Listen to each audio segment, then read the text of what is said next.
So first of all ఎవరు అసలు ప్రసన్న కుమార్? అంటే అందరిలానే లైఫ్ లీడ్ చేస్తుండే నేను. అండ్ ఒక్క యాక్సిడెంట్ ఇన్సిడెంట్ వల్ల లైఫ్ అంతా చేంజ్ అయిపోయింది మొత్తం. అంటే ఎప్పుడు జరిగింది మీకు ఆ యాక్సిడెంట్? నేను 21 years ఉన్నప్పుడు ఒక అతను తాగేసి వచ్చి జీప్తో గుద్దడం వల్ల నాకు ఐ లాస్ట్ మై లెగ్. ఇక హాస్పిటల్లో కూడా తీసుకెళ్ళినప్పుడు డాక్టర్స్ అడిగారు 80% ఛాన్స్ లేదు, 20% ఛాన్స్ ఉంది, చేస్తామంటే నేను వద్దు తీసేసేయండి అని చెప్పాను నేను. మన పేరెంట్స్ అరే నా కొడుకు ఇలా అయిపోయింది, మా పేరెంట్స్ సఫర్ అయ్యారు. బట్ లక్కీలీ నాకు మేము లిటరలీ కోవిడ్లో విత్ ఇన్ 15-20 daysలో మ్యారేజ్ చేసుకున్నాం మేము. తను మీకు ఇచ్చిన భరోసా ఏంటి? నన్ను యాక్సెప్ట్ చేయడమే పెద్ద విషయం కదా.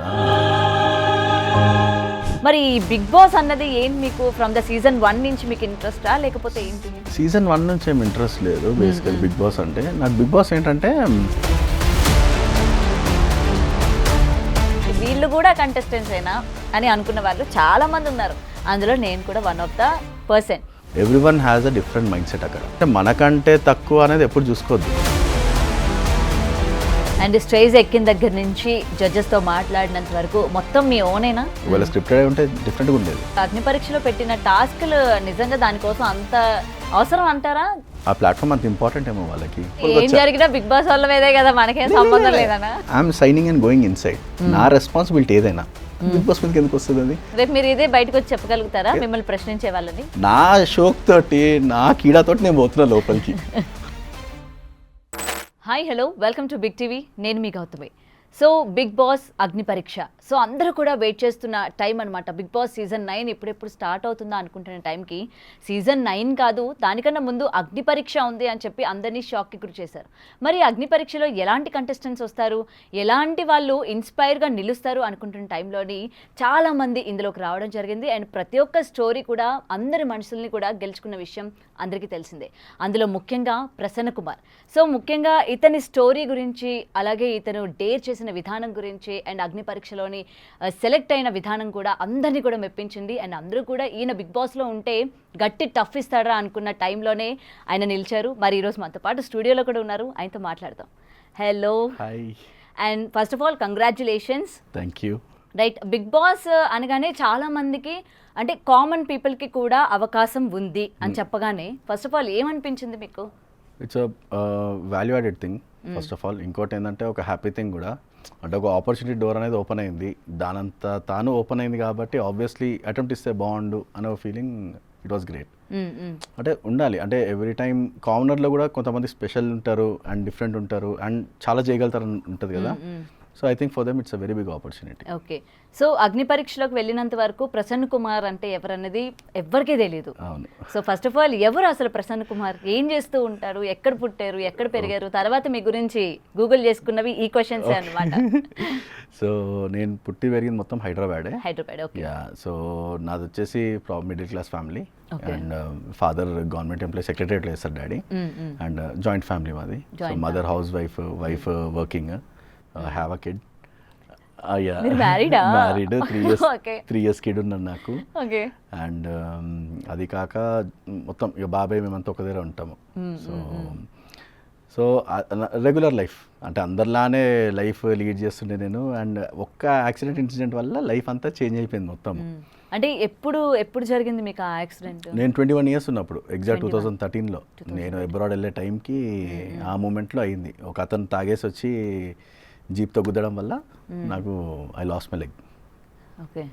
దాని తర్వాత ఇక లైఫ్ అనేది ఇక గో విత్ ద ఫ్లో. అంటే ప్లానింగ్ కంటే కూడా మనం కొంచెం బెస్ట్ ఉండాలి అని చెప్పేసి ఒక థాట్ తోటి అట్లా ప్రొసీడ్ అవుతూ వచ్చాను ఇప్పటి వరకు. అండ్ యాక్సిడెంట్ తర్వాత కోలుకోవడం అనేది ఒక ఎత్తు అయితే, అవునండి, మనం మనలోని ఒక దాన్ని కోల్పోయాము అంటే మీరు స్పృహలోకి వచ్చిన తర్వాత, ఎందుకంటే మనం ఇది అంటే కాలు లేకపోతే నేను ఏది చేయలేను అనుకుంటున్న వాళ్ళు చాలా మంది ఉంటారు. సో ఆ సెకండ్ మీరు అసలు దాని నుంచి ఎలా బయటకు వచ్చారు? దాన్ని మీరు ఫస్ట్ ఆఫ్ ఆల్ ఎలా యాక్సెప్ట్ చేశారు దాన్ని? సో బేసికల్ ఏంటంటే నేను యాక్సిడెంట్ అయినప్పుడే రియలైజ్ అయిపోయాను, పోయింది అని ఫిక్స్ అయిపోయా. లెగ్ లిటరల్ డివైడర్ మీద కూర్చొని నేను చూస్తున్నాను, ఐ కెన్ ఫీల్ దాట్. ఇక సెకండ్ థాట్స్ కూడా లేదు, పోయింది అనే ఒక మైండ్ సెట్ ప్రిపేర్ అయిపోయింది నాకు అప్పటికి. ఇక హాస్పిటల్లో కూడా తీసుకెళ్ళినప్పుడు డాక్టర్స్ అడిగారు 80% ఛాన్స్ లేదు, 20% ఛాన్స్ ఉంది, చేస్తామంటే నేను వద్దు తీసేసేయండి అని చెప్పాను నేను. అంటే అంటే ఇప్పుడు మనకు 50-50 ఛాన్స్ ఉందంటే ట్రై చేయొచ్చు. ఒకవేళ చేసుకున్నాక కూడా ఏమైనా ఇష్యూ అవుతే అది ఇంకా కష్టం కదా, దాన్ని అత్తుకోవడం అన్న కష్టమే, మళ్ళీ లైఫ్ లాంగ్ అది ఇబ్బంది ఉంటుంది. సో ఇంకా ప్రాస్థెటిక్ ఇవన్నీ అసలు మైండ్లో కూడా ఏం లేవు, అసలు లిటరలీ బ్లాంక్. అంటే ఇక లైఫ్ అంతా ఇలానే ఉండాలని ఒక క్వశ్చన్ మార్క్ ఉంటుంది. ఇంకా మళ్ళీ హాస్పిటల్లో ట్రీట్మెంట్ టైంలో కూడా అసలు మైండ్ ఏది పనిచేయదు, అసలు ఒకటే పొజిషన్లో పడుకొని ఉండడము. అండ్ చాలా థాట్స్, అంటే అదేదైనా కానీ కెరియర్ కానీ లైఫ్ కానీ మ్యారేజ్ కానీ, ఎందుకంటే అప్పటి వరకు మీకంటే కొన్ని గోల్స్ పెట్టుకొని ఉంటారు కదా మీరు. అంతే. సో అట్లాంటి గోల్స్ పెట్టుకున్నప్పుడు ఒకసారి మొత్తం లైఫ్ అంతా స్మాష్ అయిపోయింది. ఇంకా నీకు ఎన్ని నెంబర్ ఆఫ్ థాట్స్ వస్తాయి, సొసైటీ యాక్సెప్ట్ చేస్తుందా మనని అని చెప్పేసి ఒక పెద్ద క్వశ్చన్ మార్క్. ఇప్పుడు బయట ఎలా పిలుస్తారు అంటే ఆబ్వియస్లీ ఇప్పుడు అట్లాంటి మైండ్ సెట్ హ్యాండిక్యాప్డ్ ఇట్లానే పిలుస్తారు చాలా మటుకు, అంటే వాళ్ళ మైండ్ సెట్లో రిజిస్టర్ అయి ఉంటుంది. సో ఇట్లా చాలా క్వశ్చన్స్తో లైఫ్ రన్ అయ్యింది నాకు. సో నాకు మెయిన్లీ బేసికల్ నేను డిప్రెషన్ టైంలో కూడా చాలా ఫేస్ చేస్తాను అసలు. అంటే దాని నుంచి బయటికి రావడానికి కూడా చాలా ఇబ్బంది.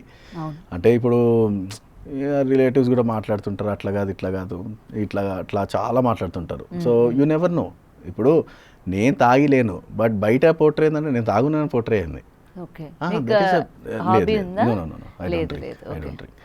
సో అదే ఇప్పుడు తను చేసిన తప్పుకి నేను సఫర్ అయ్యి లైఫ్లో మళ్ళీ నేను ప్రూవ్ చేసుకుంటా పైకి రావడం అనేది అది చాలా పెద్ద మ్యాటర్ నాకు. సో డిప్రెషన్ ఫేజ్ కానీ ఇవన్నీ కానీ నాకు ఆల్మోస్ట్ ఒక 6-7 months పట్టిందండి. 6-7 monthsలో ఎంత డిప్రెషన్లో ఉన్నానో అంత డిప్రెషన్ చూసేసాను అనుకుంటా నేను. అంటే నాకు ఇప్పుడు ఏ దెబ్బ తగిలినా కూడా హార్డ్లీ ఒక 5-10 minutes, దాని మించి అసలు నాకు ఏడుపు రాదు, ఏం రాదు. ఇంతకన్నా ఇంకా మనం అది పీక్స్. అది ఇప్పుడు నేను బైక్ డ్రైవింగ్ చేసేటప్పుడు ఒక్కొక్కసారి యాక్సిడెంట్స్ అవుతుంటాయి కదా మాకు, ఏమనిపించదు అసలు. ఓకే బాగున్నామా, అంత బాగుందా, లేచి వెళ్ళిపోవడం అంతే. పడ్డాము లేచాము వెళ్ళిపోయాము అన్నట్టు ఉంటుంది తప్ప పడింది మనకి ఇట్లా స్వెల్లింగ్స్ ఉన్నాయి బాడీలో అనేది ఏం లేదు. మైండ్ అనేది చాలా స్ట్రాంగ్ అయిపోయింది. ఎవరైనా కూడా ఎమోషనల్గా కూడా ఎక్కువ టార్గెట్ చేసినా ఏం చేసినా కూడా మైండ్ ఎంతవరకు తీసుకోవాలి అంతవరకు తీసుకుంటుంది. Until unless if it is a personal work వచ్చే వరకు అది వేరు. కానీ అంటే ఒక్కో మనిషి వల్ల నేను హర్ట్ అవ్వడం వెరీ రేర్ అట్లా. ఓకే. అండ్ దాని తర్వాత మీ మ్యారేజ్ అదంతా, ఎందుకంటే లైఫ్లోకి వచ్చే పర్సన్ ఏదైతే ఉందో మనం నెక్స్ట్ మనం ఎక్కువ థింక్ చేయం, కానీ మన పేరెంట్స్ అరే నా కొడుకు ఇలా అయిపోయింది, నెక్స్ట్ పెళ్లి ఎలా అన్నది ఒక క్వశ్చన్ మార్క్. చాలా సంబంధాలు చూస్తారు అంటే మ్యారేజ్ పరంగా. అంటే నేను ఆల్రెడీ అప్పటికి నేను మ్యారథాన్ రన్నర్, బైకర్, అప్పటికి వరల్డ్ రికార్డ్స్ ఉన్నాయి నా చేతిలో. బట్ ఈవెన్ దో పబ్లిక్లో ఇట్ వాజ్ నాట్ నార్మల్. అంటే మ్యాచెస్ ఇవ్వాలి చేయాలి అన్నా కూడా చాలా ఆలోచించేవాళ్ళు. మా పేరెంట్స్ సఫర్ అయ్యారు, అవ్వలేదని కాదు కానీ ఇంటర్నల్ దేవే సఫరింగ్, బట్ మన దాకా రాలేదు అది. బట్ లక్కీలీ నాకు నన్ను ఇష్టపడే అమ్మాయి వచ్చింది నా లైఫ్లో కాబట్టి మేము లిటరలీ కోవిడ్లో విత్ ఇన్ 15-20 daysలో మ్యారేజ్ చేసుకున్నాం మేము. నచ్చి మాట్లాడుకొని ఇమ్మీడియట్ మ్యారేజ్, సెకండ్ థాట్స్ కూడా ఏం లేకుండా. తను మీకు ఇచ్చిన భరోసా ఏంటి? అంటే మీరు yeah she is my girl, తను నాతో ఉంటుంది అని చెప్పి నన్ను యాక్సెప్ట్ చేయడమే పెద్ద విషయం కదా. సో ఇంకా నాకు యాక్సెప్ట్ చేసేటప్పుడు మీరు ఒక క్వశ్చన్ అడుగుతారు కదా, అంటే నువ్వు ఏం చూసి యాక్సెప్ట్ చేసావు, నీకేం నచ్చింది, లేకపోతే ఏ హోప్స్ ఉన్నాయి అని చెప్పి మీ వైపు నుంచి మీకు చాలా క్వశ్చన్స్ ఉంటాయి. ఒక అమ్మాయి మిమ్మల్ని యాక్సెప్ట్ చేసింది, లిటరలీ ఆమె నాకు ఓకే చెప్పాక నేను అసలు క్వశ్చన్స్ కూడా ఏం అడగలేదు. నేను ఒకటే అడిగాను, మీ ఇంట్లో యాక్సెప్ట్ చేస్తారా అని అడిగా అంతే. లవ్ మ్యారేజ్ మీది? దాని నుంచి అసలు ఒక క్వశ్చన్ కాదు. అంటే లవ్ మ్యారేజ్ కంటే కూడా తను మా ఫ్రెండ్ వాళ్ళ ఫ్రెండ్ యాక్చువల్లీ. సో తను ఇట్లా నేను ఇష్టపడుతున్నాను చేసుకుంటాను అంటే ఆఫ్టర్ 1 month కలిసాను నేను. కలిసి అదే రోజు ఫిక్స్ అయ్యి మీ ఇంట్లో చెప్పు నువ్వు ఇప్పుడు అని చెప్పి నేను కాల్లో మాట్లాడిచ్చా. వాళ్ళ ఇంట్లో వాళ్ళ పేరెంట్స్ ఓకే అన్నాక ఇమ్మీడియట్లీ 15 days ఎంగేజ్మెంట్ అయిపోయిన తర్వాత వెడ్డింగ్. అంటే ఇప్పుడు మనం ఇష్టపడి ఒకళ్ళు వస్తున్నారు అంటే when you wanted to give your whole life to them, then I think it's a good choice అనిపించింది నాకు. అంటే భరోసా ఏం లేదు, తన ఇష్టం తెలుస్తుంది కదా. ఇప్పుడు నేను వద్దు, నేను రెడీ లేను మ్యారేజ్ కన్నా కూడా నేను చూసుకుంటాను ఐఎమ్ దేర్ ను అన్న హోప్ ఇవ్వడమే పెద్ద విషయం అది. సో ఎలా ఉంది మ్యారేజ్ లైఫ్? బాగుందండి, వెరీ గుడ్. సన్ స్కూల్కి వెళ్తున్నాడు and nice, very good family. So ఇక్కడ వరకు మీ లైఫ్ అన్నది అందరు సాధారణంగానే మంచిగా వెళ్తూ ఉంది. మరి ఈ బిగ్ బాస్ అన్నది ఏంటి మీకు ఫ్రమ్ ద సీజన్ 1 నుంచి మీకు ఇంట్రెస్టా లేకపోతే ఏంటి? సీజన్ 1 నుంచి ఏం ఇంట్రెస్ట్ లేదు బేసికల్ బిగ్ బాస్ అంటే. నాకు బిగ్ బాస్ ఏంటంటే ఫ్రమ్ లాస్ట్ 3 episodes ఎప్పటి నుంచో, అంటే ఆల్మోస్ట్ మనం యాక్టివిటీస్ చూస్తాము, ఛాలెంజెస్ చూస్తాము, why not we can try అన్నది క్వశ్చన్ వస్తుంది మనకి ఎప్పుడన్నా. మనం కూడా ఉంటే బాగుండు అంటే ఆ లెవెల్ రీచ్ అవ్వడమే పెద్ద విషయం. ఎందుకంటే ఇట్స్ సెలబ్రిటీ గేమ్ అని అందరు తెలుసు. నోన్ పర్సన్స్ రావడము, మళ్ళీ ఫేమ్ తెచ్చుకోవడము, వాళ్ళని మనం సపోర్ట్ చేయడము, that's a very big thing. అట్లాంటిది ఒక కామన్ మ్యాన్కి అట్లాంటి ఛాన్స్ వస్తుంది అన్నప్పుడు ఎందుకు ట్రై ఇవ్వద్దు అనేది క్వశ్చన్ మార్క్. అంటే నాకేం తక్కువ లేదు, ఇప్పుడు నన్ను సింపతి అన్న కూడా లేదు, ఎందుకంటే ఆల్రెడీ ఆ పాయింట్ రీచ్ అయిపోయాము. ఫిజికల్లీ కానీ మెంటల్లీ కానీ వెరీ ప్రిపేర్డ్ ఉన్నాం మనము. సో ట్రై ఇవ్వాలి అన్నప్పుడు నేను నా ఫ్రెండ్ కొద్దిగా ఫోర్స్ చేశాడు. సో ఫోర్స్ చేసినప్పుడు then I was like okay ఇద్దాము ఈసారి, వెరీ ష్యూర్. ఎందుకంటే సెలబ్రిటీ స్టేటస్కి వెళ్ళి ఇవ్వడం వేరే విషయము, డైరెక్ట్ కామనర్గా ఛాన్స్ వచ్చినప్పుడు ఉపయోగించుకోవడం వేరే విషయము. కానీ మీలోని ఒక నెగిటివ్ అనేది లేదా? ఎందుకంటే బిగ్ బాస్ గురించి పర్టికులర్గా బయట చాలా వింటూ ఉంటాం, అక్కడ టాలెంట్ కన్నా ఈ గొడవలకి, రిలేషన్షిప్స్కి, వీటికి మాత్రమే ఇంపార్టెన్స్ ఇస్తారు. బిగ్ బాస్ హౌస్ మొత్తం కూడా స్క్రిప్టెడ్, ఎవరెవరు ఉంటారో కూడా అర్థం కాదు, ఎవరు కూడా అంటే నోటెడ్గా ఉండరు, అరే టాలెంటెడ్, అరే వీడు కరెక్ట్ అయిన పర్సన్ రా, బిగ్ బాస్ని కరెక్ట్గా యూజ్ చేసుకున్న పర్సన్ ఈయన అన్న వ్యక్తులు ఎవరు మనకు కనిపించలేదు ఇప్పటివరకు కొన్ని సీజన్స్లో. అంటే వేళ్లలో లెక్క పెట్టుకోవచ్చు కంటెస్టెంట్స్ని. సో మీకు ఆ ఒపీనియన్ కలగలేదే? మనకి ఎందుకు అడిగిన క్వశ్చన్ ఆన్సర్ ఉంది ఏంటి? ఈ ప్లాట్ఫామ్ని ఎందుకు ఎవరు యూజ్ చేసుకోలేదు అన్నారా? వై నాట్ ఇట్ బీ మీ అని నాకు క్వశ్చన్ వచ్చింది. అదే ప్లస్ పాయింట్. ఇప్పుడు నేను ప్రోమోస్ చూస్తున్నాను, నా వీడియోస్ చూస్తున్నారు, అసలు పబ్లిక్ నా మీద చూపించే ప్రేమ అసలు ఇంతంత కాదు. లిటరలీ ట్రస్ట్ మీ, నేను ఇన్ని అచీవ్మెంట్స్ చేసినా కూడా ఈ ప్లాట్ఫామ్ నేను బిగ్ బాస్కి వెళ్తానా లేదా దట్స్ అ సెకండరీ. కానీ నాకు ఫిజికల్లీ ఛాలెంజ్ వాళ్ళు కానీ, పీపుల్ హూ ఆర్ డిప్రెషన్ ఉన్న వాళ్ళు నాకు కాల్ చేసి మీ వీడియో వల్ల మేము ఒక స్టెప్ ఈరోజు వేస్తున్నాము అని చెప్పి చెప్తారు చూడు, that is something very big. ఇప్పుడు నేను అక్కడ విన్ అవ్వడం ఇస్ అ సెకండరీ థింగ్, కానీ నేను నాలా ఉండడం అనేది ఇంపార్టెంట్ నాకు అక్కడ. సో బేసికలీ ఒక ఫిజికలీ ఛాలెంజ్ ఎంత చేయగలుగుతాడో, వీళ్ళంతా స్ట్రాంగ్ ఉంటారు అనేది కూడా ప్రూవ్ చేయాలి. నా ఇంటెన్షన్ ఒకటేనండి, లైఫ్లో నేను ఆ స్ట్రగుల్ ఫేస్లో ఉన్నప్పుడు ఎవరితో షేర్ చేసుకుందామన్నా నా మైండ్ సెట్కి మ్యాచ్ అయ్యేవాళ్ళు కాదు. ఎందుకంటే ఆ పెయిన్ నాది, దాని నుంచి నేను బయటికి వచ్చినా కాబట్టి ఎదుటోళ్ళ పెయిన్ నేను అర్థం చేసుకోగలుగుతా. ఇప్పుడు ఫిజికల్లీ వాడు ఇబ్బంది ఉన్నా కూడా I wanted to be such a person. వాళ్ళకి ఏమైనా బాధ ఉన్నా ఏమున్నా ఎనీథింగ్ నాతో అట్లీస్ట్ ఒక 10 minutes half an hour spend చేసినా కూడా they should be feel relief to me. Initial goal అది. సో బిగ్ బాస్ని వాడుకోవడం అనేది that's a very big platform. అది నువ్వు ఎట్లా పోర్ట్రే చేస్తావు అనేది నువ్వు ఇంపార్టెంట్. ఇప్పుడు మీరు కూడా అట్లా ఏమైనా హామీలు ఇవ్వాలనుకుంటున్నారా లాస్ట్ టైం? ఎందుకంటే ఓపెన్ గా మాట్లాడతా, లాస్ట్ టైం కామనర్ నుంచి సెలెక్ట్ అయిన పల్లవి ప్రశాంత్ కావచ్చు, ఎవ్రీవన్, నేను ఒక దాని నుంచి వచ్చాను, అంటే నేను ఒక రైతులను ఉపయోగించుకొని వచ్చాను కాబట్టి ఎండ్ ఆఫ్ ద డే నేను గెలిచిన తర్వాత వీళ్ళందరికీ నేను హెల్ప్ చేస్తానని చెప్పి ఇప్పటివరకు ఆ మనిషి ఎక్కడ ఉన్నారో కూడా తెలియదు. సో కామనర్స్ వెళ్ళే వాళ్ళు మోస్ట్లీ మీరు కూడా చాలా మంది అప్లై చేసుకున్న వాళ్ళు కావచ్చు, అప్లై చేసుకొని ధర్నాలు చేసిన వాళ్ళు ఇవాళ అగ్ని పరీక్షలో చాలా మంది ఉన్నారు. సో వాళ్ళ యొక్క దాన్ని వాళ్ళు యూజ్ చేసుకుంటున్నారు. అంటే నేను ఈ బిడ్డని, లేకపోతే నేను సో అండ్ సో సంబంధించిన నా కమ్యూనిటీ ఇది, అంటే కమ్యూనిటీని వెనక పెట్టుకొని వచ్చిన వాళ్ళు ఉన్నారు. నేను విన్ అయితే నేను వీళ్ళకి ఇది చేసేస్తాను, విన్ అవ్వకపోయి చేయకపోయినా ఇట్స్ అ సెకండరీ. బట్ ఏంటంటే జనాల్లోకి నేను వెళ్ళాలి అని చెప్పి ఇచ్చే ప్రామిసెస్. సో అలా మీ సైడ్ నుంచి మీరేమి ఇస్తున్నారు జనాలకి? మీ ప్రామిస్ అంటే ఏం చెప్తారు? సో మీరు నా ప్రోమోస్ చూసారా? ఇంట్రొడక్షన్ చూసారా? చూసాం. ఎక్కడైనా కూడా నా ఫేస్లో సింపతి కానీ నేను ఈ బ్యాక్గ్రౌండ్ నుంచి వచ్చాను, నా పేరెంట్స్ ఇది అని ఎప్పుడని చెప్పాను? లేదు. దట్ ఈస్ మీ, అంతే. అంటే నేను కష్టపడి పైకి వచ్చినా కాబట్టి నాకు తెలుసు. హామీలు ఇవన్నీ దట్ ఈస్ సెకండరీ. నిజంగా నా డబ్బు ఉంటే ఏదైనా చేయొచ్చు. మన దగ్గర డబ్బులు లేనప్పుడు హామీ ఇవ్వడం కూడా that is not at all right thing. నేను హార్డ్లీ ఏం చేయగలుగుతానంటే 10 మందిని కలవగలుగుతాను నేను, అది నా కెపాసిటీ ఇప్పుడున్న దానికి.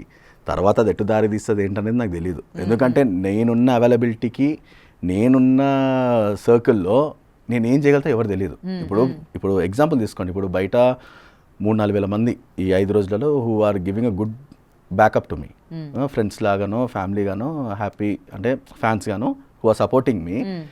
ఇప్పుడు నేను 100 మందికి రిప్లై ఇవ్వడానికే నాకు టైం లేదు. అంతమందికి ఇవ్వాలన్నా కూడా I have to think a lot. అట్లాంటిది నేను ఇది చేసేస్తాను మీకోసం, అది చేసేస్తా అని చెప్పి ఫాల్స్ ఇవ్వలేను. అంటే ఫ్యూచర్ ఎలా ఉంటుందో తెలియదు మనకి. సో దాన్ని బేస్ చేసుకొని హామీలు ఇవ్వడం అనేది I don't think so it's a right opinion. ఎందుకంటే నేనే ఫేస్లో గో త్రూ అవుతానో ఎవరు తెలియదు. అంటే నాకెన్ని ఫ్యామిలీ ప్రాబ్లమ్స్ ఉన్నాయో, నేనేంటో, నా బ్యాక్గ్రౌండ్ తెలియదు. ఇప్పుడు నా లైఫ్లో నా డ్రీమ్స్ ఏమో ఎవరు తెలియదు. సో దట్ ఈస్ వేర్, అంతే కదా. నేను ఇది చేసేస్తాను, అది చేసేస్తాను అంటే ఫస్ట్ ఆఫ్ ఆల్ మనం పాయింట్ రీచ్ అవ్వాలి ఫస్ట్ లైఫ్లో. అండ్ అగ్ని పరీక్ష కంటెస్టెంట్స్ వీళ్ళు అని చెప్పి రివీల్ చేసిన తర్వాత ప్రతి ఒక్క ప్రేక్షకుడి ఎక్స్ప్రెషన్స్ ఏంటనేది మీకు తెలిసే ఉంటుంది. ఓకే, అరే వీళ్ళు కూడా వెళ్ళారా బిగ్ బాస్కి, వీళ్ళు కూడా వెళ్ళారు, వాల్యూ లేకుండా పోయింది, వీళ్ళు కూడా కంటెస్టెంట్స్ అయినా అని అనుకున్న వాళ్ళు చాలా మంది ఉన్నారు. అందులో నేను కూడా వన్ ఆఫ్ ద పర్సన్. ఎందుకంటే చాలా మంది మేము డైరెక్ట్గా వాళ్ళని కలిసిన వాళ్ళమే, డైరెక్ట్గా మేము వాళ్ళతో మాట్లాడిన వాళ్ళమే కాబట్టి. సో మీకు ఎలా అనిపించింది, అరే ఇప్పుడు వీళ్ళతో పాటు మమ్మల్ని సెలెక్ట్ చేశారు, సో దీనివల్ల ఏంటి అసలు ఏం పోర్ట్రే అవుతుంది, వీళ్ళు టాలెంటెడేనా అంటే మేము టాలెంటెడేనా అన్నట్టు మీకు ఏ కోణాన్ని కూడా అనిపించలేదా? వేరే పరంగా నాకు తెలీదు, నా పరంగా I don't feel that. Okay. ఎందుకంటే frankly speaking everyone has a different mindset అక్కడ. ఓకేనా, ఇప్పుడు నేను కలిసిన 45 మంది కానీ 40 మంది కానీ మీరు అన్నట్టు నేను అది ఎవరు అందరినీ కలిశాను. ఎవరైతే క్రింజ్ అనుకున్నారో వీళ్ళు అనుకున్న వాళ్ళని అందరినీ కలిశాను నేను. I spend talking to them. ఎవరి పరంగా వాళ్ళు వాళ్ళ పెరిగిన విధానము వాళ్ళ దానివల్ల వాళ్ళు అట్లా ఫేమస్ అయ్యారు, కానీ వాళ్ళకు దారి ఉండుంటే maybe they wouldn't have been like that. First thing. ఇంకోటి ఏంటంటే మనకంటే తక్కువ అనేది ఎప్పుడు చూసుకోవద్దు. దే ఆర్ ఇప్పుడు మీరు నమ్మరు, ఉత్తర్ ప్రశాంత్ అండ్ మన ఎవరు అందగాడు అని చెప్పాడు ఉంటాడు కదా, ట్రస్ట్ మీ వాళ్ళంత కామెడీ టైమింగ్ కానీ అంత డేర్నెస్ నాకు ఆ స్టేజ్ మీద ఉంటుంది నాకు తెలియదు. I'm physically mentally something which నేను పాజిటివ్ పర్సన్ని. వాళ్ళలాగా ఇమ్మీడియట్ చేయాలంటే అది మన వల్ల కూడా కాదు. అంటే ప్రతి మనిషికి ఏదో ఒకటి ఉంటుంది. ఓన్లీ థింగ్ ఇస్ ఆ ట్యూనింగ్ అనేది లేకపోవచ్చు వాళ్ళ లైఫ్లో. కానీ నేను అంటే నా పర్స్పెక్టివ్ చెప్తున్నా, నేను ఎవరిలో కూడా ఓ తక్కువ చేసి వీడు ఇంతేనా అని ఎప్పుడు చూడను నేను. ఎందుకంటే ఇప్పుడు నాకు అంటూ ఒక ఏమంటారు ఒక మైనస్ ఉంది కాబట్టి నేను ఎవరిని ఆ ఉద్దేశంతో ఎప్పుడు చూడను. అది ఎవరైనా కానీ I look in to a positive thing in them. ఎందుకంటే వాళ్ళు పాస్ అయ్యారా సెకండ్ అయ్యారా అందరికి అందరు నచ్చాలని రూల్ ఏం లేదు. First thing you have to, మనతో సెట్ అవుతున్నారంటే క్యారీ అవుతారు, లేదు అంటే drop. Okay, simple. And stage ఎక్కిన దగ్గర నుంచి జడ్జెస్తో మాట్లాడినంత వరకు మొత్తం మీ ఓనేనా, అంటే స్పాంటేనియసా లేకపోతే దీనికి కూడా స్క్రిప్టెడేనా అన్న, అంటే ఒకలేమో ఓవర్గా మాట్లాడుతూ ఉన్నారు, ఒకలేమో స్లోగా మాట్లాడుతూ ఉంటారు, ఒకలేమో జడ్జెస్కే కౌంటర్లు వేసే వాళ్ళు ఉన్నారు. సో ఇదంతా కూడా ఒక్కొక్క కంటెస్టెంట్ వాళ్ళ ఇన్ఫ్లుయెన్సింగ్ అంటే వాళ్ళ అకౌంట్స్లోని వాళ్ళ యొక్క పర్సనాలిటీని ఎలా చూపించుకుంటున్నారో అదే విధంగా ఇక్కడ వాళ్ళని ట్రైన్ చేయడం జరిగిందా, లేకపోతే సేమ్ పర్సనాలిటీతోనే వాళ్ళు ఓపెన్ గానే మాట్లాడుతున్నారు అంటే without script? It's same personality. Same. Yeah, ఎవరు బయట ఎలా ఉన్నారు లోపలికి వచ్చి అదే పర్ఫార్మ్ చేస్తారు. ఒకవేళ స్క్రిప్టెడ్ అయి ఉంటే డిఫరెంట్గా ఉండేది, తడబడతారు మనుషులు ఫస్ట్. సో ఎవరు వాళ్ళు ప్రిపేర్ అయ్యి వచ్చారు తప్ప there is no something like scripted ఇలానే చేయాలి అని ఏం లేదు. Nothing. Okay, whatever it could be a task కానీ ఏదైనా కానీ నథింగ్ స్క్రిప్టెడ్. సో అంటే ఏంటంటే ఇప్పుడు అగ్ని పరీక్షలో వచ్చిన కంటెస్టెంట్స్ కూడా ముందే సెలెక్ట్ చేసేసారు, బట్ జనాలకి వీళ్ళ టాలెంట్తో వీళ్ళు అయ్యారు అని చూపించడానికి మాత్రమే అట్లా చూపిస్తూ ఉన్నారు, బట్ ఆల్రెడీ సెలెక్టెడ్ ఉన్నారు, పెట్టేసుకున్నారు అన్నట్టు. ఇప్పుడు ఆ లెక్క పరంగా చూసుకుంటే వాళ్ళకి టైం వేస్ట్, మనీ వేస్ట్ కదండి. ఇప్పుడు అట్లే ప్లాన్ చేసుకొని ఉంటే అంత ప్రాసెస్ ఇవన్నీ ఎందుకు అంటే 40 మందిని ఒక 3 జడ్జులు చూసి వాళ్ళని జస్టిఫై చేసి వీళ్ళు మనకి ఎందుకు రైట్ అంటే that's a good thing actually చెప్పాలంటే. పెట్టడం వల్ల ఏమైందంటే ఆల్రెడీ ఫస్ట్ డైరెక్ట్ 6 వచ్చిన వాళ్ళకి కూడా వాళ్ళకి తెలుసు okay they are capable of something, కానీ వాళ్ళు మళ్ళీ డైరెక్టర్ నెక్స్ట్లో పర్ఫామ్ చేస్తారనేది మనకు తెలియదు. So that's a question mark. వాళ్ళ పరంగా వీలుంటే బాగుండు అనేదే వాళ్ళ పాయింట్ అంతే. సెకండ్ ఛాన్స్ ఇచ్చిన వాళ్ళకి కూడా that's a great thing, great opportunity. Direct మీ ముఖం మీద వెళ్ళిపోకుండా మీరు కేపబుల్ ఉంది మీకు అని చెప్పేటోళ్ళు ఎవరెవరు లోపలికి వస్తారు తెలియదు. అదే కదా గేమ్. ఇప్పుడు వీళ్ళు డైరెక్ట్ 6 సెలెక్ట్ చేయగానే డైరెక్ట్ 6 పంపించవచ్చు కదా, అట్లా ఉండదు. అంటే they should also know the calibre of each person. అదే చెప్తున్నాం కదా, every person is unique at something. Okay, so మేము కూడా ఫస్ట్ ఎపిసోడ్ చూడగానే డిసప్పాయింట్ అయినాం, కానీ తర్వాత అరే బాబు ఏంటి వీళ్ళు ఇంత టాలెంటెడ్ ఉన్నారు, ఇందులో ఎవరు క్రింజ్ కాదులే, రియాలిటీలు ఇప్పుడు బయటపడుతున్నాయి అని చెప్పి తర్వాత యాక్సెప్టెన్స్ అనేది స్టార్ట్ అయింది పబ్లిక్లో కూడా. సో మీరు కూడా అది బయటకు వెళ్ళినప్పుడు ఫేస్ చేసే ఉంటారు, పబ్లిక్ మిమ్మల్ని రికగ్నైజ్ చేయడం కావచ్చు అండ్ సపోర్ట్ చేయడం కావచ్చు. అండ్ బేసిక్గా జడ్జెస్ విషయానికి వచ్చేసరికి ఒక్కొక్క సీజన్లో ఒక్కొక్క అద్భుతాలు వాళ్ళు. అండ్ నవదీప్ గారు కావచ్చు, అభిజిత్ గారు కావచ్చు, అండ్ బిందు మాధవి గారు కావచ్చు. సో వీళ్ళు జడ్జెస్ అనగానే ఫస్ట్ మీ ఒపీనియన్ ఏంటి? ఎస్ వీళ్ళు కరెక్ట్గా సెలెక్ట్ చేస్తారు అని అనుకున్నారా? ఎందుకంటే వాళ్ళ మైండ్ సెట్లు 3 కూడా ఆ సీజన్స్లో మనం చూసాం ఎంత డిఫరెంట్ ఉంటారు వాళ్ళు. కానీ నేను ఫ్రాంక్గా చెప్పాలంటే అవి ఏం ఆలోచించలేదు. ట్రస్ట్ మీ, ఆడ జడ్జెస్ వాళ్ళు వీళ్ళు అక్కడ ఎవరున్నా సరే నేను నా గురించి చెప్పుకోవాలా. అక్కడ ఎవరు ఎంత పెద్దవాళ్ళు ఉన్నా కూడా ఎనీథింగ్ దట్ ఈస్ మీ. ఇప్పుడు రేవంత్ రెడ్డి గారు ఉన్నా కూడా హూఎవర్ ఇట్ ఈస్, అక్కడ ఎంత పెద్ద ఉన్నా కూడా ఇప్పుడు నా గురించి నేను చెప్పుకోవడానికి అది ముందు ఎవరైతే I need not enact are act to them. వాళ్ళు ఎంతవరకు నా గురించి జెన్యూన్ అనుకుంటారో అది వాళ్ళ ఇష్టం. అది నా పాయింట్. నేను ఎప్పుడు కూడా ప్రిపేర్ అయ్యి ఇంటర్వ్యూకి వెళ్ళి ఇలా చేసుకోవాలి అని ఎప్పుడు పెట్టుకోను. ఎందుకంటే అనుభవించిన లైఫ్ కాబట్టి you have experienced a lot in your life. So అట్లాంటి టైంలో మనకి ఏమనిపిస్తుంది అంటే ఏదైతే మాట్లాడవచ్చు. సో దానిలో ఏముంది అంతేనా అంటే చాలా చూసి వచ్చాం కాబట్టి అనిపిస్తుంది ఓకే మాట్లాడొచ్చు, మరి అంత భయంకరంగా ఏమి ఉండవు. రైట్, అంతే. వాళ్ళు కూడా మళ్ళీ మనుషులే కదా, కాకపోతే వాళ్ళకి పొజిషన్స్ ఉన్నాయి, మనకి లేవు, అంతే డిఫరెన్స్. అంతేనా? అంతే. ఎస్, అభిజిత్ గారి గురించి ఏం చెప్తారు? వెరీ వెరీ గుడ్ పర్సన్ అండి. వెరీ కొంచెం అంటే ఎక్కువ మాట్లాడకపోయినా ఆడుతున్నారు ఆయన ఇక్కడ కూడా. అంటే he's very clear on his point. అంటే ఓ మనిషిలో ఏం కావాలి తను చూసుకుంటారు, సూటబులా కాదా, వర్త్ ఇటా కాదా, ఐ మీన్ ఒక స్టెప్ ఎహెడ్ వేయొచ్చా లేదనేది he's having a good clarity. అది బిందు మాధవి కూడా సేమ్. నవదీప్ కూడా అంతే. నవదీప్ ఎంటర్టైనింగ్ అసలు. నాకు కొంచెం ఫేవరెట్ అంటే నవదీప్ గారా? అంటే అనిపిస్తుంది కొంచెం ఆ జోష్ ఫీలింగ్ క్యారెక్టర్స్ అనిపిస్తుంది. I like Navdeep a lot. Okay, so ఇప్పటికే మీకు బిగ్ బాస్ కి అంటే ఈ ట్రావెల్ అవుతున్న కొద్ది బిగ్ బాస్ అంటే ఏంటన్నది మీకు అర్థమైంది. సో జనాలు ఏ రకంగా ఎన్నుకుంటారు అంటే ఏం చెప్తారు? అంటే ఫిజికల్ టాస్క్లా, లేకపోతే మెంటల్గా మనం అందరినీ నడిపించే విధంగా ఉంటూ గొడవలన్నీ కూడా ఆపుతూ విన్నర్ అవడం మెయిన్ క్వాలిటీ అనుకుంటారా? లేకపోతే ఫిజికల్గా అన్ని టాస్క్లు ఆడేసి గొడవలు పడిపోయి అవస్థలు పడిపోయి గెలవడం అన్నది అది విన్నింగ్ పాయింట్ అంటారా? అంటే బిగ్ బాస్ అనేసరికి లేదండి, ఇట్ ఇంక్లూడ్స్ ఎవ్రీథింగ్. ఒకటే కాదు, ఫిజికలే కాదు, మెంటలే కాదు. ఈవెన్ ఫిజికల్ స్ట్రాంగ్ ఉంటే మాత్రం మెంటల్లీ ఆర్ నేను ఓవరాల్లో సరిగా లేననుకో పబ్లిక్ తీసేయచ్చు. అంటే వీడికి డిఫెండ్ చేసుకున్న పాయింట్ ఉన్నప్పుడు డిఫెండ్ చేసుకోలేకపోయాడు కదా అనే పాయింట్ వస్తుంది. సో ఆబ్వియస్లీ అన్నిటికీ ప్రిపేర్ అయి ఉండాలి. It's about whole of your characters. అంటే నువ్వు ఏదైతే మనిషి ఉన్నావో లోపల దాన్ని బయటికి తీయడమే Bigg Boss. Okay, real you అన్నట్టు. మీరు చూడండి, ఫస్ట్ ఎపిసోడ్కి వచ్చిన పర్సన్ లాస్ట్ ఎపిసోడ్కి వచ్చేసరికి మొత్తం చేంజ్ అయిపోతాడు. వాడిలా ఉండడు, ఎక్కడో చోట బయటికి రావాల్సిందే. Right, you can't hide it. అదే కదా, అంటే నువ్వు రియాలిటీ తెలుసుకోవడం, వీడు బయట ఇలానే ఉంటాడు లోపల ఇలానే ఉంటాడని తెలుసుకోవడమే, అదే గేమ్. ఓకే, అండ్ అగ్ని పరీక్షలో పెట్టిన టాస్క్లు నిజంగా దానికోసం అంత అవసరం అంటారా? అంటే ఒక సగం గోకేసుకోవడం, టాటూలు వేసుకోవడం నిజంగా అంత నెసెసిటీయా వేసుకోవడం? వాళ్ళ అవసరం, అంత ప్రాణం ఇవ్వాల్సిన అవసరం ఉందా? అది మన లైఫ్ కాదు కదా, మేబీ ఒక ప్లాట్ఫామ్ మనం ప్రూవ్ చేసుకోవడానికి. దానికోసం మనల్ని మనం అంతలాగా చేయాల్సిన అవసరం ఏముంది? ఆ ప్లాట్ఫామ్ అంత ఇంపార్టెంట్ ఏమో వాళ్ళకి. ఇప్పుడు ఎగ్జాంపుల్ నన్నే తీసుకోండి, ఇప్పుడు నేను లైఫ్లో ఐ హావ్ డన్ ఇనఫ్. ఒకవేళ నాకు అట్లాంటి టాస్క్లు వచ్చినా కూడా I was ready to do. నేను అక్కడ చాలా మంది ఫోన్ ఇష్యూ అయిందని చెప్పారు కదా మీరు, అందరు ఏడుస్తుండే, నా కన్నులో ఒక చుక్క కూడా రాలే నాకు. నేను అనుకుని ఇట్స్ మెటీరియల్, పగులితే ఇంకోటి కొనుక్కుంటా, ఇట్స్ ఓకే. ఇప్పుడు నేను ₹1,00,000 ఫోన్ సీక్రెట్లు పోతాయని ఏడ్చారేమోనండి వాళ్ళు. ₹1,00,000 ఫోన్ అయినా కావాలంటే 10,000 ఫోన్ అయినా కొంటాం నెక్స్ట్. అంటే దట్ ఈస్ ఇంపార్టెంట్. అంటే ఆపర్చునిటీస్ మళ్ళీ రావు, ఎందుకంటే ఇట్స్ అన్ ఓపెన్ ఆపర్చునిటీ అన్నప్పుడు వాడుకోవాలి దాన్ని, అంతే. ఎందుకంటే ఎవరి లైఫ్ ఎట్టు మలుపుతుందో. అంటే బిగ్ బాస్ పోయి చంపమంటే చంపుతారా, దూకమంటే దూకుతారా? అది మనకు తెలియదు, అది మన లేదు. మరి మినిమం అది మనం ఆలోచించమా? ఇప్పుడు మనకి ఆపర్చునిటీ వచ్చింది కదా, ఇప్పుడు బిగ్ బాస్ వెంటనే వెళ్ళి నవదీప్ చంప మీద కొట్టమన్నాడు, లేకపోతే తొయ్యమన్నాడు, లేదా నన్ను తోసేసుకోమన్నాడు అని అంటే నాకు ఇప్పుడు అది ఇంపార్టెంట్, నేను వెళ్ళిపోతానంటారా? Coming episodes you watch. అంటే ఇట్లాంటివి ఉన్నాయా? కొట్టేవి కాదు కానీ అవునా, ఆల్మోస్ట్ ఉంటది, మీకు ఆన్సర్ దొరికిపోతుంది అందులో. అవునా, ఏమోనండి, స్క్రీన్ లో చూస్తున్నా మాకు అనిపిస్తూ ఉంటుంది, అవసరమా వీళ్ళకి?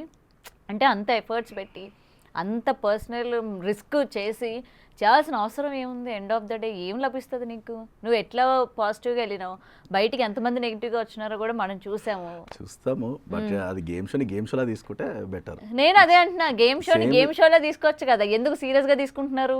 అది వాళ్ళ ఇష్టం, అది వాళ్ళ ఎక్స్ట్రీమ్. వాళ్ళంటే ఎవరు? మీరేగా, కంటెస్టెంట్స్. ఇప్పుడు నేనన్నా కూడా ఎక్స్ట్రీమిటీ ఎలిమెంట్ వెళ్తా నేను. అదే ఎందుకు వెళ్తారు? ఇప్పుడు నాకంటే లైఫ్ లో నేను ఆల్రెడీ కొంచెం చూసా, ఓకే, నాకు ఇంకా బియాండ్ ఎక్స్పీరియన్స్ చేయాలని ఉంది. నిజంగా నమ్మరు, ఒకవేళ బిగ్ బాస్ మీకు ఇట్లా ఇప్పుడు యానిమల్స్తో టాస్క్ ఉన్నా కూడా వాజ్ రెడీ టు డూ. నేను ప్రిపేర్ వచ్చా మైండ్లో, ఒకవేళ అట్లాంటి టాస్క్లు ఉన్నా కూడా టబ్లో వాటర్ వేసేసి పెట్టేసినా మెంటలీ ప్రిపేర్ ఉన్నా. నాకు రెప్టైల్స్ అంటే పడదు నాకు, బట్ నేను అనుకున్నాను అయితే కానీ ప్రాణం పోనంత వరకు ఏదైనా చేద్దాం అనే మైండ్ సెట్ తో బిగ్ బాస్ వాళ్ళ మీదే కదా, మనకేం సంబంధం లేదనా? అరే నేను అదే చెప్తున్నా, ఇక్కడ పాయింట్ తీస్తారు మీరు, రేపు నాడు క్వశ్చన్ రావచ్చు. అవును, మరి వాళ్ళని అంటారు, ఆ మాత్రం బుద్ధి లేదా మీకు? జనాలు ప్రాణాలతో ఆడుకుంటున్నారు మీరు అని చెప్పి రేపు క్వశ్చన్ వస్తుంది, ప్రసన్న ఇట్లా ఆడుకుంటూ కింద పడ్డాడు, ఇంజురీ అయింది, హౌ ఇట్ ఈస్ అంటే first of all I make sure that I'm signing and going inside. నా రెస్పాన్సిబిలిటీ ఏదైనా బిగ్ బాస్ మీదకి ఎందుకు వస్తుంది అది? నేను తెగించి నేను పోతున్నాను ప్రూవ్ చేసుకోవడానికి. రేపు మీరు ఇదే బయటకు వచ్చి చెప్పగలుగుతారా మిమ్మల్ని ప్రశ్నించే వాళ్ళని, బిగ్ బాస్ అని ప్రశ్నించే వాళ్ళని? ఈజీగా చెప్తా నేను. నా షోక్ తోటి నా కీడాతోటి నేను పోతున్నా లోపలికి. Yes or no? ఇప్పుడు నేను ఎవరు రమ్మని పిలవలేదు, నీ అంతటా నువ్వు వచ్చావు, నీ అంతటా నువ్వు ఆడావు, నీ అంతటా తగిలించుకున్నావు. Why Bigg Boss is responsible? చిన్న క్వశ్చన్. ఇప్పుడు నేను ఇప్పుడు ఎగ్జాంపుల్ బైక్ రైడింగ్ తీసుకోండి, మా డాడీ అదే అంటాడు.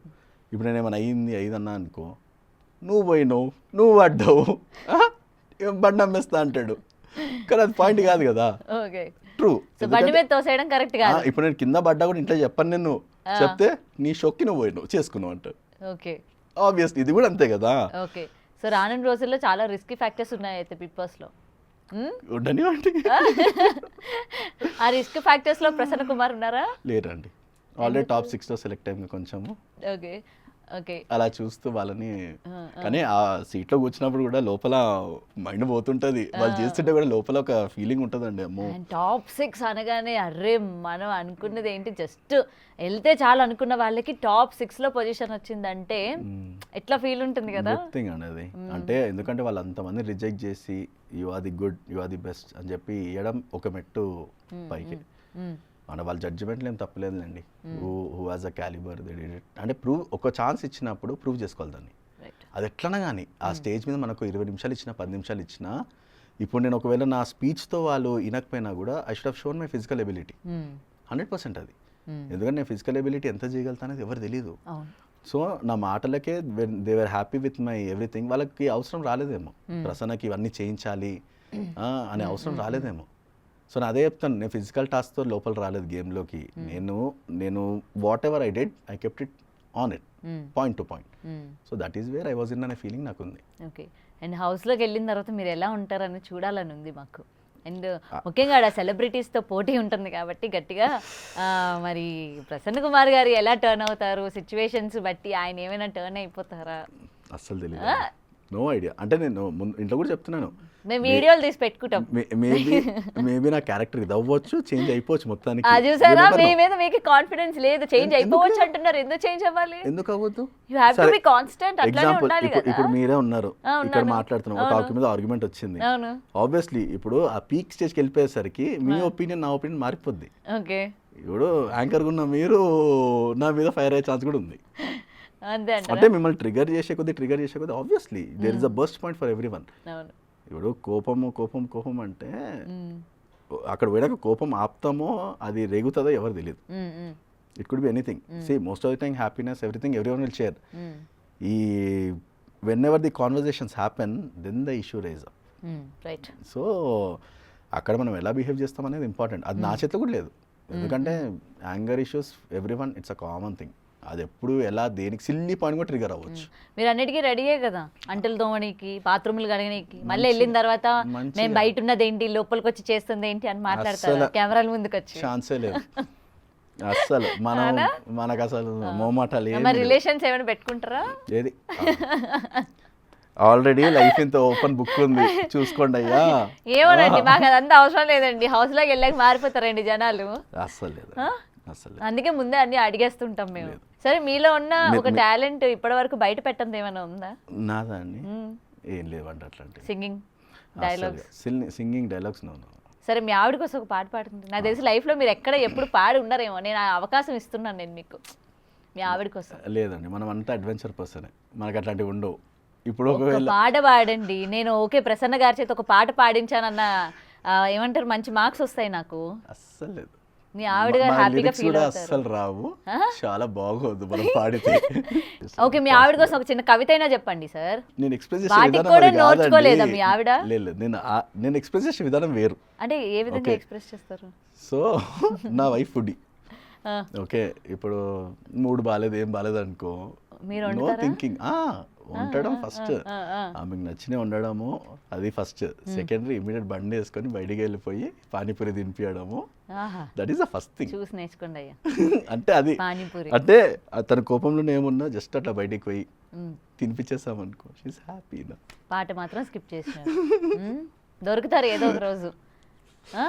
అండ్ మీరు ఇందాక అన్నారు కదా మిమ్మల్ని ఇలా చూసిన తర్వాత చాలా మంది మీకు కాల్స్ చేశారు, మిమ్మల్ని చూసాక మాకు కూడా ఒక మంచి పాజిటివ్ ఎనర్జీ వచ్చింది, మేము కూడా ఏదైనా చేయాలనుకుంటున్నాం అని అన్నారు కదా, మరి అలాంటి వాళ్ళ కోసం ఫర్దర్గా ఎలాంటి స్టెప్ తీసుకోబోతున్నారు? సో బేసికలీ నేను అదే అంటున్నాను, ఒకవేళ బిగ్ బాస్కి వెళ్ళి తర్వాత ఫ్యూచర్లో ప్లాన్స్ ఉన్నాయంటే ఫర్ షూర్ అయినంత మట్టుకైతే ఐ మేక్ షూర్ ఒక ప్లేస్ అనేది ఒకటి పెడతాను నేను, that is for physically challenged or any one people who are in depressed or people ఎవరికన్నా కొంచెం చేంజ్ కావాలి లైఫ్లో అన్నప్పుడు కొన్ని ఉన్నాయండి నాకు. అంటే ఇప్పుడు ఫిజికలీ ఛాలెంజ్ కొంతమందికి లైఫ్లో బీచ్ చూడాలి, ఇవి చూడాలని చాలా కోరికలు ఉంటాయి. అది because when I was in that stage ఎప్పుడు ట్రావెల్ చేయలేదు లైఫ్లో, కానీ ఇంత ట్రావెల్ చేశాక కొంతమందిని చూస్తుంటాను, వాళ్ళకి అది తిరగాలి, బీచ్ ఎక్స్పీరియన్స్ ఉంటుంది కదా, డ్రీమ్స్ ఫుల్ఫిల్ చేయాలి, అప్పుడప్పుడు ఉంటుంది నాకు, వాళ్ళకి ఆ డ్రీమ్ ఉంది, so that we can try to fulfil it. అట్లాంటివి ఏమైనా ప్లాన్ చేస్తే బెటర్ నా ఫీలింగ్ నాకుంది. So it's not about trips or something, ఒక్కొక్క లైఫ్ షేర్ చేసుకోవడం కానీ ఒక హెల్దీ అట్మాస్ఫియర్ లాంటి ఒక ప్లేస్ క్రియేట్ చేయాలని నాకు ఉంది. It's not like a complete rehab కూడా అనొద్దు, it's a place where you get motivation. అట్లా అంటే ఆడికి వస్తే ఇంకా పాజిటివ్ యాటిట్యూడ్తో ఉండాలా అన్న ఒక ప్లేస్ అయితే నాకు ఎప్పటి నుంచో ఉంది మైండ్లో. సో మధ్యలో కూడా అనిపించింది కొంతమందిని అంటే ట్రిప్కి తీసుకెళ్దాము, చేద్దాము, getting a good caravan type, వాళ్ళకి అన్ని ఫెసిలిటీస్ ఉండేటట్టు ఉంది. కానీ అన్నీ మనం అనుకున్న కష్టం అవి చేయాలండి. ఇంకా మీరు ఇంతవరకు వచ్చిన వాళ్ళు అక్కడి వరకు వెళ్ళడం పెద్ద మ్యాటర్ కాదు. సో మీ వెనక చాలా మంది ఉన్నారు ఇప్పటికే, మీకు అర్థమైపోయి ఉంటుంది. అండ్ ఎప్పుడెప్పుడు మీరు ఆ హౌస్లోకి వెళ్తారు, ప్రసన్న ఆట చూడాలి అని వెయిట్ చేస్తున్న వాళ్ళు చాలా మంది ఉన్నారు, ఇంక్లూడింగ్ మీ. ఇప్పుడు చాలా మంది అడుగుతారు కూడా, ఎందుకు అంటే వాళ్ళ గురించే మాట్లాడుతున్నాం అంటే అట్లేం లేదు. మనం అంటే మన డబ్బు ఉంటే టికెట్ బుక్ చేసుకుని వెళ్ళిపోతాం, but for them they need a sources of everything. అట్లా ఫ్యూ పీపుల్ మైట్ బి, అదొక ఆశ అవుతుంది, అట్లీస్ట్ కనీసం 5-10 మందినన్నా నేను తీసుకెళ్ళాలి, వాళ్ళతో ఎంజాయ్ చేయాలి కొంచెం అని నాకు ఉంది అది. ఎందుకంటే వాళ్ళ ఎమోషన్స్ ఎలా ఉంటే మనకు తెలియదు. Right, you should know that. అదే ప్రతి ఎమోషన్ మనకి ఇంపార్టెంటే కాబట్టి ఉంటుంది. ఓకే, సో ఒకటి అడగాలనుకుంటున్నా, మీరు ఎప్పుడు కూడా హైడ్ చేసే ఎమోషన్ ఏంటి? ఏడుపు. సో అది బిగ్ బాస్లో ఫుల్ఫిల్ అవుతుందిలేండి మీకు. రెడీ? అంటే ఎక్కువ మటుకు ఏడుపు కోపంని నేను చాలా కంట్రోల్ చేద్దాం అనుకుంటా, కానీ అది బర్స్ట్ అవుట్ అయితే మాత్రం చాలా భయంకరంగా ఉంది. సో ఓకే, అంటే నేను అనుకుంటా జనాలు ఆ 2 ఎమోషన్స్ నాకు ఎప్పుడు చూడొద్దు అని ఎప్పుడు అనుకుంటా తెలుసా నేను. మీరు ఎంచుకునే స్టేజ్లో కనబడేవి ఆ 2 ఎమోషన్స్, మీరు ఆ 2 హైడ్ చేద్దాం అనుకుంటున్నారా? ఇది మరీ బాగుంది. అది తెలుసుకోవడానికే కదా, ఎంత ఎక్స్ట్రీమ్ వరకు ఆపుకోవచ్చు అనేది కూడా అనుకోవచ్చు కదా. అంటే ఇప్పుడు నా గురించి అంత క్లారిటీ ఉన్నప్పుడు నాకు అనిపిస్తుంది, చూద్దాం ఏ లెవెల్ వరకు మనం ఎక్స్ట్రీమిటీ అవుతాము అది టెస్టే కదా. ఓకే, సో అది కూడా ఒక రీజన్. చూద్దాం మీరు ఎంతవరకు దాస్తారో, ఎంతవరకు దాయగలుగుతారో కూడా మేము కూడా వెయిట్ చేస్తూ ఉంటాము. And all the best to you. And మాలాంటి అంటే కామన్ పీపుల్ దగ్గర నుంచి మీలాంటి ఒక మల్టీ టాలెంటెడ్ ఒక ఇన్స్పిరేషనల్ పర్సన్ వెళ్ళడం రియల్లీ వెరీ హ్యాపీ.